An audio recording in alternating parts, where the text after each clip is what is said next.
Viendo este video puedes obtener hasta 40% en una suscripción premium en Edeteam, válido solamente para las 50 primeras personas. Link en la descripción del video. Como seguramente te habrás enterado por medio de noticias, navegando por internet o entrando a las redes sociales, el jueves 24 de febrero Rusia invadió Ucrania. Esto es un hecho sin precedentes desde la Segunda Guerra Mundial, desde aquella horrible invasión de Hitler a Polonia, es decir, un país invadiendo a otro con excusas de deudas históricas o de reunificar un imperio. Por eso hay gente hablando de Tercera Guerra Mundial. Hasta la grabación de este video hay más de 150 muertos entre civiles y militares y más de 300 heridos en Ucrania. Este ataque viene de 3 zonas. Si vemos aquí el mapa, Ucrania es esta zona de aquí. Por acá tenemos la capital de Rusia, que es Moscú, y el ataque ha venido de Bielorrusia, que es un país al norte de Ucrania y que es aliado a Rusia, también de la frontera de Ucrania con Rusia y también de la península de Crimea, que a pesar de ser parte de Ucrania, está aliada con Rusia. El presidente ruso Vladimir Putin, que lleva unos 20 años en el poder y planea quedarse unos 20 años más por lo menos, ha dicho que Rusia tiene uno de los arsenales nucleares más grandes de la historia o del mundo y que si algún país intenta entrometerse, la respuesta rusa no va a tener precedentes en la historia porque van a atacar con todo su poder. Esta es una amenaza nuclear, por lo visto. Quizás eso explique, en parte, por qué ningún país le ha dado apoyo militar a Ucrania. Le han dado sanciones a Rusia, eso sí, sanciones económicas de las que vamos a hablar un poco en este video, pero apoyo militar a Ucrania no. Ucrania se está defendiendo solita.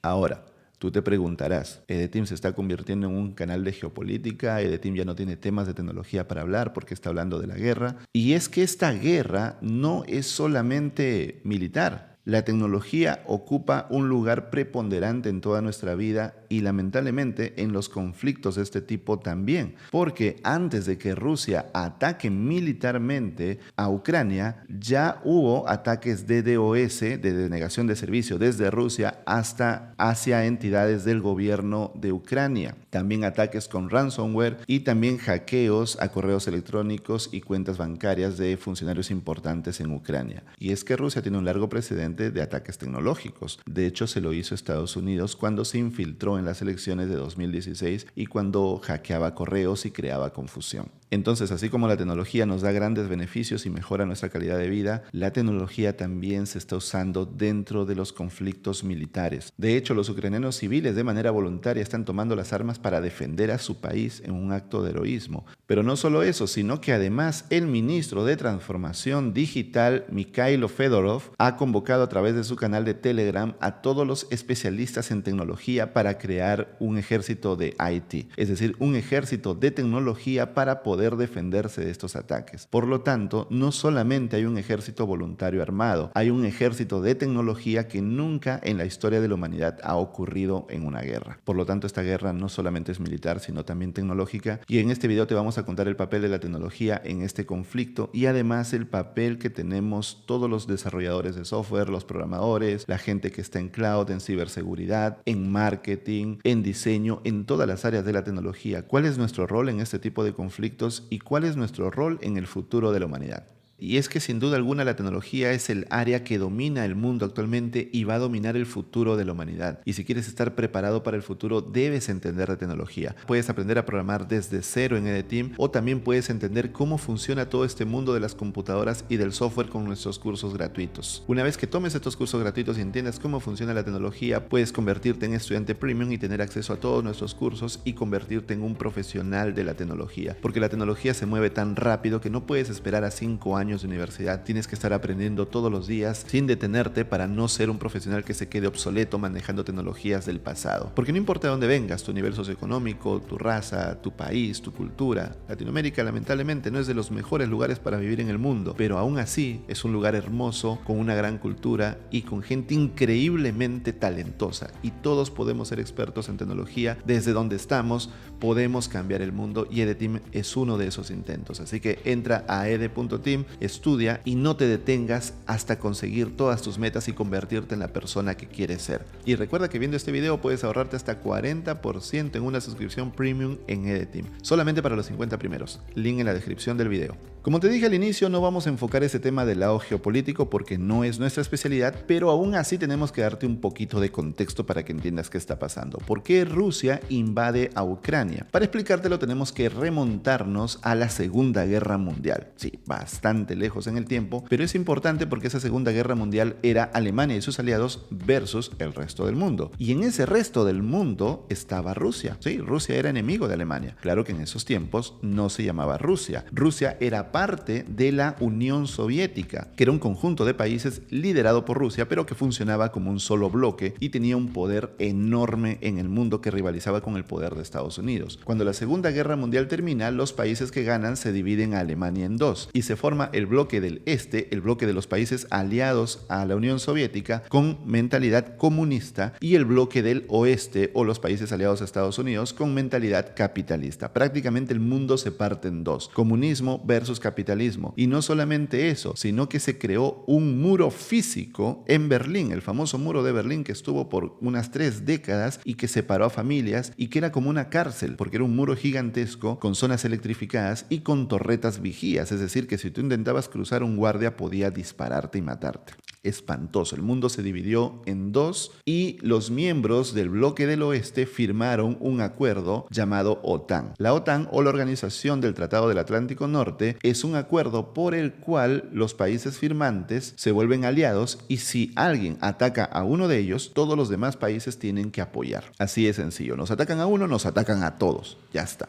En respuesta, los aliados de Rusia firman el Pacto de Varsovia, que es lo mismo. Nos atacan a uno, nos atacan a todos. Así que vamos en bloque, vamos en mancha. Entonces tenemos al mundo dividido en dos, físicamente por un muro, pero ideológicamente también por dos pensamientos económicos: capitalismo versus comunismo. Sin embargo, aunque el capitalismo es una doctrina económica con bastantes problemas, el comunismo tiene muchos más, porque en el comunismo no hay propiedad privada, el Estado controla absolutamente todo, tú no puedes soñar con emprender en un Estado comunista, así que la economía de la Unión Soviética poco a poco fue decayendo y decayendo. Estaban en la famosa Guerra Fría, que era una carrera militar y científica entre la Unión Soviética y Estados Unidos, a ver quién hace más cosas primero, con la tensión de que ahorita nos atacan, ahorita viene una guerra. Al final nunca hubo guerra, pero siempre hubo esa tensión y ese estrés. Incluso la carrera espacial es parte de esta Guerra Fría. Pero el gasto tan grande de la Unión Soviética en esta carrera armamentística y científica hizo que su economía caiga muchísimo y para los años 80 estaban en gravísimos problemas. A finales de esa década es que entra Mikhail Gorbachev como presidente de la Unión Soviética y él intenta crear un grupo de reformas para que la Unión Soviética sea un país más industrializado, se abra más a los mercados internacionales, es decir, vaya abandonando poquito a poquito el comunismo, pero se enfrentó a grandes oposiciones dentro. Sin embargo, ninguna oposición puede tapar el sol con un dedo porque la crisis económica era gigantesca, era tan grande que por presión se permitió que la gente al fin pueda cruzar el muro de Berlín, es decir, que ya no te iban a disparar si cruzabas el muro. Pero la gente no solamente cruzó el muro, sino que lo destruyó. Fue uno de los momentos más icónicos de la historia moderna porque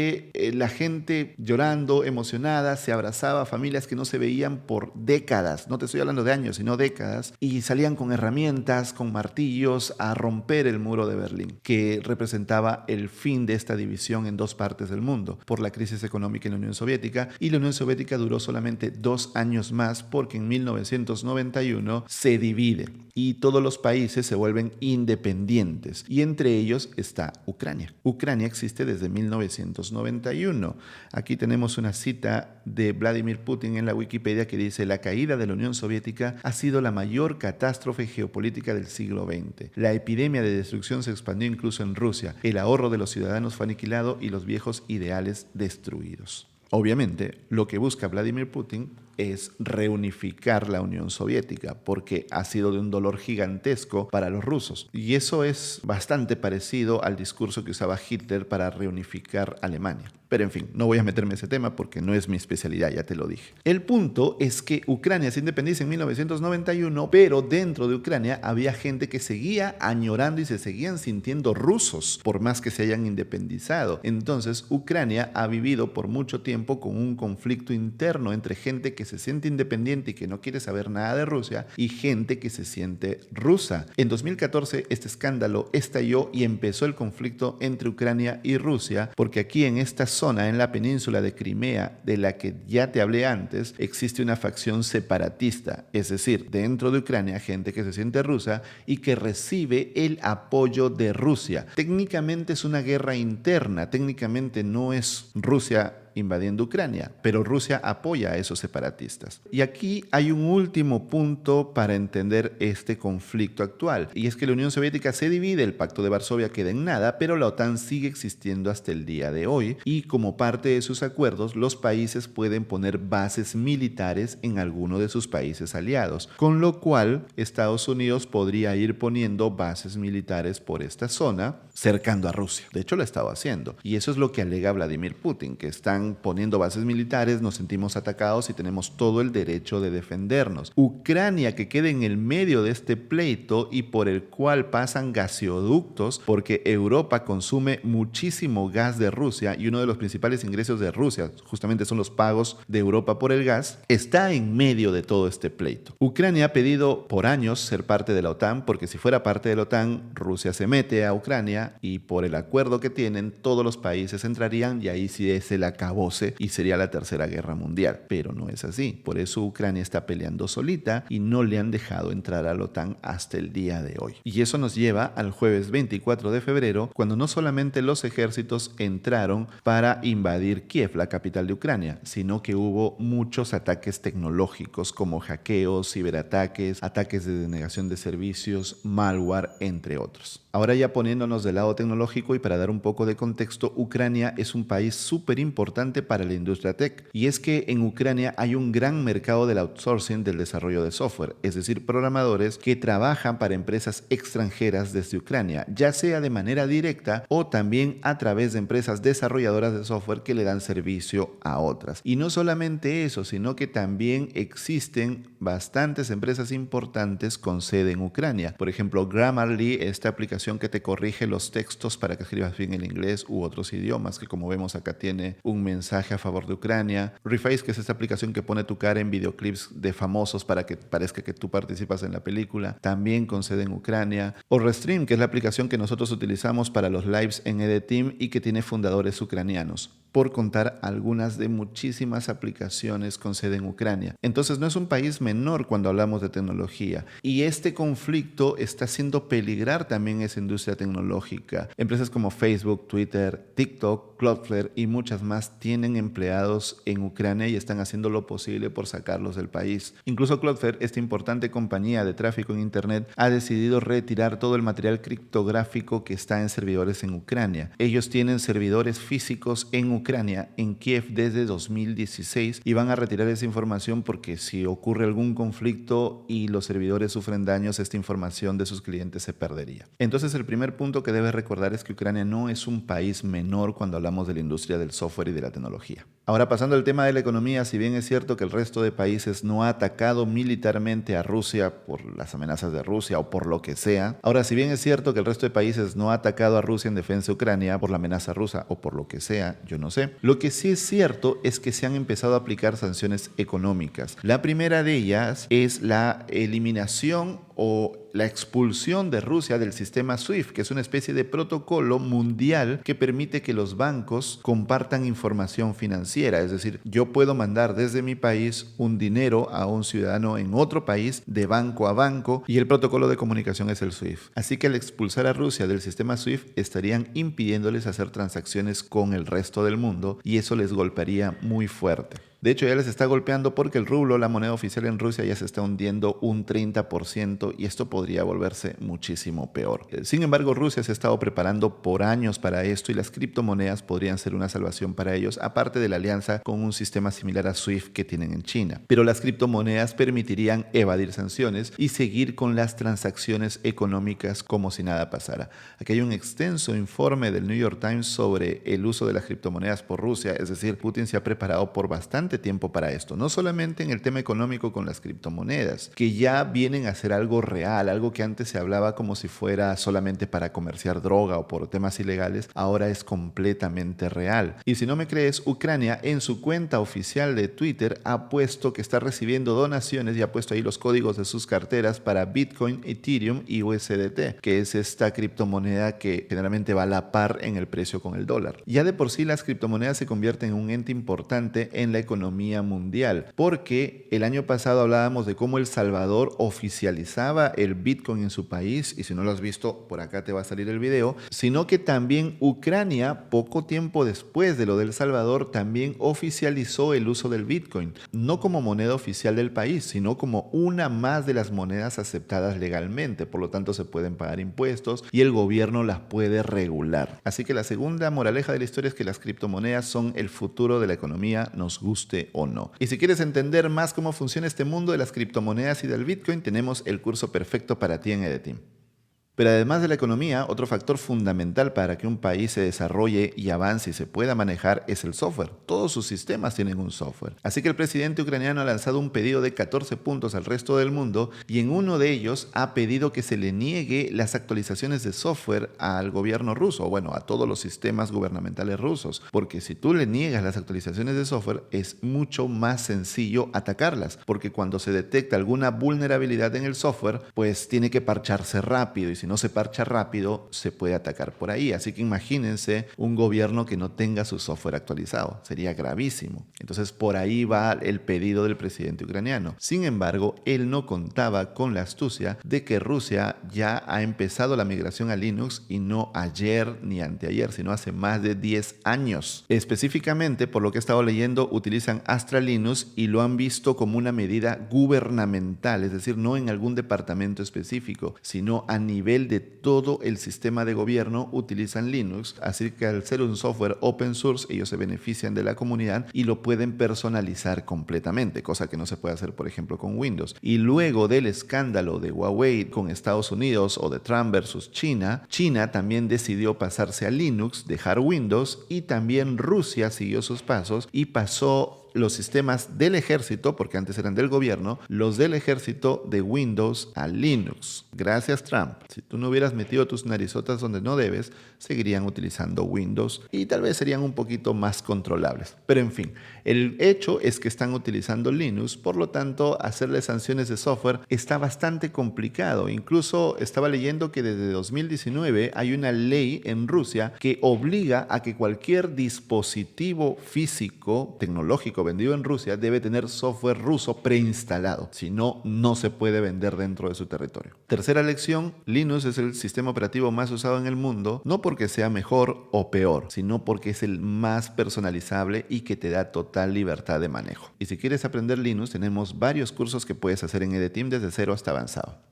Otro tema interesante es cómo la tecnología nos permite analizar lo que está pasando en el mundo, cosa que antes requería llevar a corresponsales, a reporteros a los sucesos, a internarse y estar en peligro dentro de la zona de guerra. Hoy se puede saber con herramientas como Google Maps. Por ejemplo, el profesor Jeffrey Lewis determinó que Rusia estaba invadiendo Ucrania antes de que haya cualquier comunicado oficial, antes de que Putin dé su mensaje o antes de que los medios de comunicación masivos avisen de la invasión. ¿Y cómo lo supo? A través de Google Maps, porque él ya lleva investigando bastante tiempo este tema y se dio cuenta de que había un tráfico muy lento en Ucrania. Y ese tráfico lento él lo determinó como los ciudadanos siendo detenidos en las carreteras por los controles porque ellos estaban huyendo de la invasión. Y dicho y hecho, era tal cual el asunto. El Washington Post tiene un artículo interesante donde detalla cómo así el doctor Jeffrey Lewis usó Google Maps para determinar la invasión rusa. Y es que los teléfonos a través del sistema de geolocalización van rastreando tu ubicación y de esa manera pueden determinar el tráfico en una ciudad. Pero esto a la vez es peligroso porque las fuerzas rusas también podrían determinar por dónde se están moviendo los civiles o los militares ucranianos y dar con ellos. Así que Google ha dicho que ha desactivado esa función de geolocalización en Ucrania para respetar la privacidad y la seguridad de los ciudadanos. Así que ahí va otra lección. La tecnología no solamente es para programadores, sino que tú también puedes aprender a utilizar las herramientas que ya existen para encontrar soluciones novedosas que otras personas no han encontrado aún.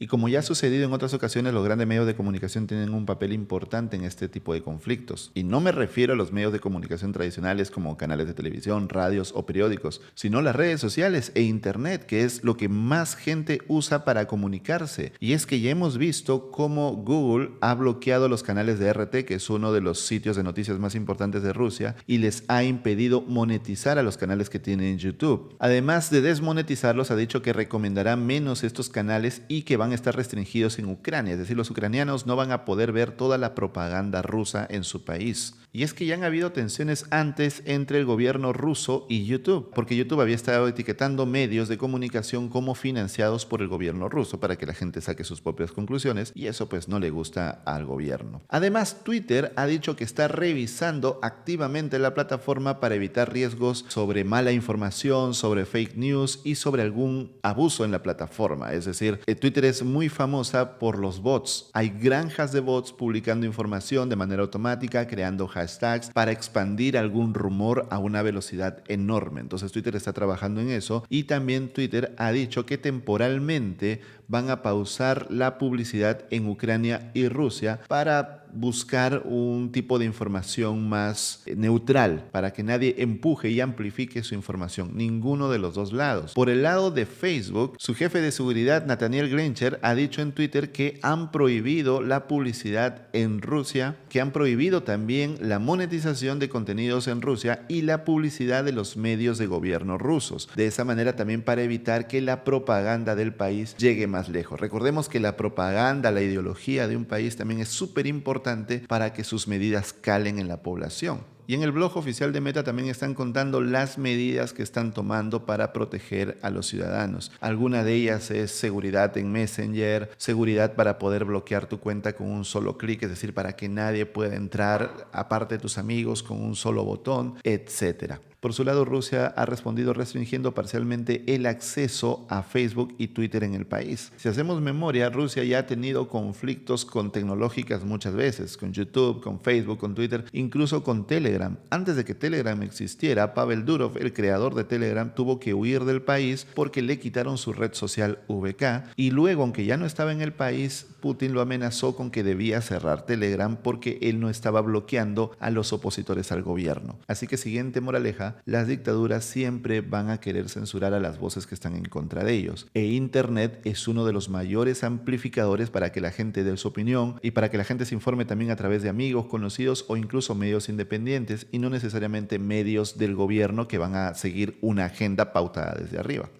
Pero así como Internet es un excelente lugar para comunicarse y para informarse, también es un excelente lugar para malinformarse, para creer rumores, chismes, para creer teorías de conspiración. Por ejemplo, en el tema del COVID ya hemos visto cuánta desinformación se ha esparcido jugando con la salud y con la vida de las personas a través de Internet por gente que busca ganar likes o ganar views, o gente que simplemente sigue una teoría loca porque le aburre contrastar fuentes. Lo mismo está pasando en estos días. Sitios como TikTok y Twitter, que son donde más se mueve la información minuto a minuto porque están enfocados en la velocidad, están mostrando mucha información falsa. Videos o fotos de sucesos de otros años, de otros países, de otros conflictos armados u otros conflictos civiles, acusándolos como si fueran parte de este conflicto entre Rusia y Ucrania, cuando no lo son. Así que mucho cuidado con lo que veas en Internet. Entra a los comentarios a ver si alguien dice, oye, esto no es verdad, esto no es de Ucrania, esto es de otro lugar, antes de estar creyendo y esparciendo cosas. Mínimo desarrolla tu sentido crítico. Incluso el fundador de Telegram, Pavel Durov, ha dicho en su canal de Telegram que los canales se están convirtiendo cada vez más en una fuente de información no verificada relacionada con eventos ucranianos. No tenemos la capacidad física para verificar la precisión de todas las publicaciones del canal. Insto a los usuarios de Rusia y Ucrania a que sospechen de cualquier dato que se distribuye en Telegram en este momento. No queremos que Telegram se utilice como una herramienta que agrave los conflictos e incite al odio étnico. Luego dijo que iban a bloquear los canales en esas zonas, pero luego se echó para atrás porque pues la gente necesita comunicarse. El punto es que si el mismo CEO de Telegram dice eso, es porque debemos manejar nuestro sentido crítico. La gente esparce rumores en internet, algo que escuchó por ahí, alguna captura o imagen que no tiene que ver, que pueden ser de años anteriores, de fechas diferentes, o puede ser completamente trucada y la esparce como un bulo y genera odio, genera resentimiento y genera más división. Así que mucho cuidado. Por ejemplo, en China, la gente está aplaudiendo a Putin en las redes sociales chinas, porque ahí no existe Twitter, no existe Facebook, pero también hay que tener en cuenta que en China pues todo se controla. Y en la Unión Europea han dicho que se van a prohibir los medios de comunicación rusos, RT, Russia Today y Sputnik, para que no sigan esparciendo sus mentiras. Eso lo ha dicho la presidenta de la Unión Europea. Entonces, la siguiente moraleja de este video es que la tecnología, así como informa, también desinforma. No seas tan inocente de decir, eso lo vi en internet, eso lo vi en Twitter, alguien lo dijo, por lo tanto ya es una prueba. Existen enormes maquinarias de desinformación que han existido antes de internet. En los medios tradicionales ya existían esas maquinarias y ahora se han llevado a internet a grandes granjas de computadoras, a gente mal pagada dando likes y tweets a fake news, retuiteándolas, creando hashtags, creando campañas enormes y masivas de desinformación. En Latinoamérica es muy común hacerlo, por ejemplo, los políticos corruptos hacen muchísimo eso. Entonces la moraleja, agudiza tu sentido crítico, no creas todo lo que veas. Internet puede desinformar mucho, así como informar. Yo lo que te estoy mostrando te lo estoy haciendo con fuentes, como tú puedes ver. Y una cosa con la que sueñan los dictadores y los gobiernos autoritarios es con controlar Internet, tanto la información como la desinformación. Es decir, que ellos puedan decidir qué contenido consume la gente, qué información llega a sus mentes y qué información no. Es una forma muy dura de control a la población. Y eso hace China, pero no solamente en China. China tiene la gran muralla china, el gran firewall que impide que empresas o servicios de Occidente lleguen a China y ahí tienen su propio ecosistema de tecnología, sino también que ocurre en India, un país con un enorme mercado por su gran población para sitios como Facebook y Twitter, que ellos han cedido en varias ocasiones a presiones del gobierno para eliminar contenido en contra del gobierno, porque si no eliminan ese contenido, son expulsados de India y no pueden darse el lujo de perder un mercado tan grande. Y ahí toca reflexionar sobre el gran papel de estas empresas, de estas redes sociales, porque por un lado dicen vamos a cancelar los anuncios y la monetización en Rusia, en Ucrania, para que haya un diálogo neutral, pero por otro lado, cuando India pide que eliminen contenido que va en contra del gobierno, pues ellos calladitos van y lo borran. Eso es peligroso, ¿no? Y es que pues les toca el bolsillo y las empresas necesitan el dinero para vivir. Entonces, vivimos tal vez en una etapa en la que vamos a ver un enfrentamiento entre Rusia y las grandes compañías de internet, principalmente redes sociales, ¿no? YouTube, Facebook, Twitter, porque las redes sociales se convierten en amplificadores de la comunicación. La voz de una sola persona puede llegar a miles o a millones de personas si es que su mensaje es importante y es compartido por más personas. Pero desde el momento en que estas redes empiezan a restringir el acceso, pues Rusia también puede responder, principalmente restringiendo ellos el acceso a estas redes sociales de la manera similar a como lo hace China con su firewall, pero también puede disminuir la velocidad. Eso ya lo hizo con Twitter en su momento. Y es que hay un precedente bastante horrible, y es que el año pasado, tanto Google como Apple eliminaron de su tienda de apps una aplicación de votación creada por partidarios de un opositor al gobierno ruso, Alexei Navalny. ¿Y por qué ellos quitaron una aplicación de votación de la oposición al gobierno? ¿Qué tiene de malo, no? La gente necesita expresarse. Sencillo. Rusia amenazó con encarcelar a los empleados de esas empresas que viven en Rusia si es que no bajaban la app. Eso es un chantaje, sí, muy feo, muy duro, no te toca el bolsillo, están tocando seres humanos, así que digamos que es un poco más comprensible que ellos hayan eliminado estas aplicaciones de las tiendas porque no era solamente por dinero. Pero fíjense a lo que estamos llegando, y a Twitter también lo sancionaron disminuyendo la velocidad del servicio en Rusia porque se negaron a quitar tweets que iban a favor de este opositor Alexei Navalny, que fue encarcelado en Rusia. Entonces, estamos viendo poco a poco un futuro en el que Internet es controlado por los gobiernos. Internet empieza a dejar de ser ese sueño descentralizado, ese sueño en el que podemos navegar por una carretera mundial sin limitaciones, sin peajes, en el que podemos globalizar el mundo, sino que empieza a restringirse por países a través de cortafuegos, a través de túneles para manejar la velocidad, a través de controlar el tráfico, etc. Y eso es bastante duro, ¿no? ¿Qué pasaría si esa mentalidad llega, que de hecho ya se ha intentado, pero sin mucho éxito porque falta el nivel tecnológico en Latinoamérica, ¿no? Pero qué tal que nuestros gobernantes tengan la capacidad tecnológica para empezar a bloquear los sitios que no les gustan o empiecen a hacer estas amenazas? Seríamos democracias mucho más débiles de los que ya somos.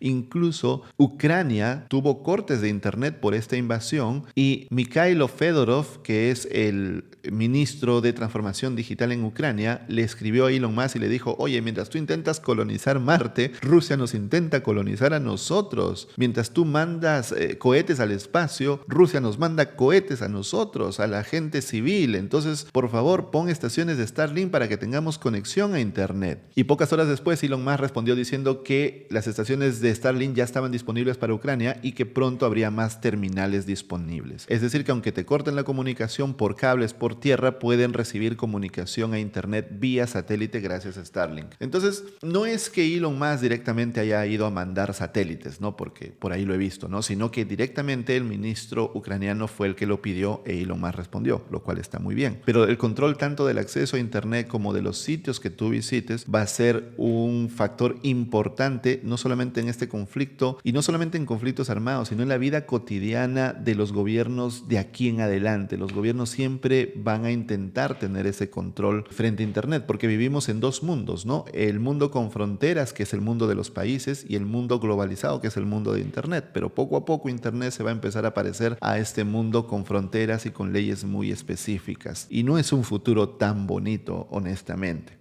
En este punto te recuerdo que si quieres entender cómo funciona todo el mundo de las computadoras e internet, tenemos un curso completamente gratis y también tenemos otro curso que te enseña cómo el software y la programación han cambiado el mundo. Si eres nuevo en estos temas de la tecnología, te invito a ver estos cursos que son completamente gratis en EDTeam, que te van a dar un enorme panorama de cómo funciona la tecnología y cómo la tecnología mueve al mundo actual.